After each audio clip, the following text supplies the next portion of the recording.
بسم اللہ الرحمن الرحیم۔ وعلیکم السلام ورحمۃ اللہ۔ یہ بھائی کا سوال ہے، کیا عالم کی شان میں ایسی کوئی حدیث ہے کہ ایک انسان اپنے اعمال کی وجہ سے جہنم میں جائے گا، اللہ پاک اس سے پوچھے گا تو نے عالم سے دوستی کی یا ان کے ساتھ کھانا کھایا یا ان کی محبت میں اپنے بچوں کے نام رکھے یا ان کے حجرے میں کبھی رہا، جس کی وجہ سے اللہ انہیں بخش دے گا۔ دیکھیے، فارسی کا ایک بڑا مشہور شعر ہے اور ایک ہی مصرے کو دو بار کہا گیا ہے، رحمت حق بہا می نمی جوید، کہ اللہ کی رحمت حق بہا یعنی قیمت نہیں مانگتی ہے، رحمت حق بہا نمی جوید، اللہ کی رحمت بہانہ تلاش کرتی ہے۔ پہلے بہا قیمت کے معنی میں اور نیچے بہانہ یعنی اللہ تعالیٰ کی رحمت بہانہ تلاش کرتی ہے کہ کس طرح میں اپنے بندوں کو جنت میں داخل فرماؤں۔ تو اللہ سبحانہ و تعالی یہ نہیں چاہتا ہے کہ اس کا کوئی بھی بندہ دوزخ میں رہے، بلکہ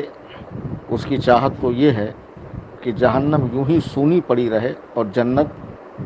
اس کے بندوں سے آباد ہو جائے، مگر بندوں کو اس طرح کے اعمال کرنے چاہیے۔ اب آپ نے یہ پوچھا کہ یہ حدیث ہے کیا، تو جو الفاظ آپ نے لکھے ہیں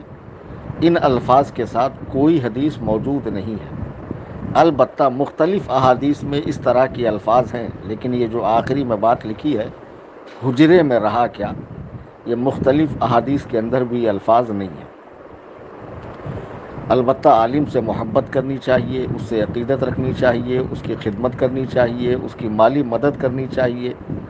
اس کی عزت کرنی چاہیے، اس کی تعظیم و تکریم کرنی چاہیے، اس کے آنے پر قیام کرنا چاہیے، اس کی دستبوسی کرنی چاہیے، اسے اعلیٰ مقام پر بٹھانا چاہیے۔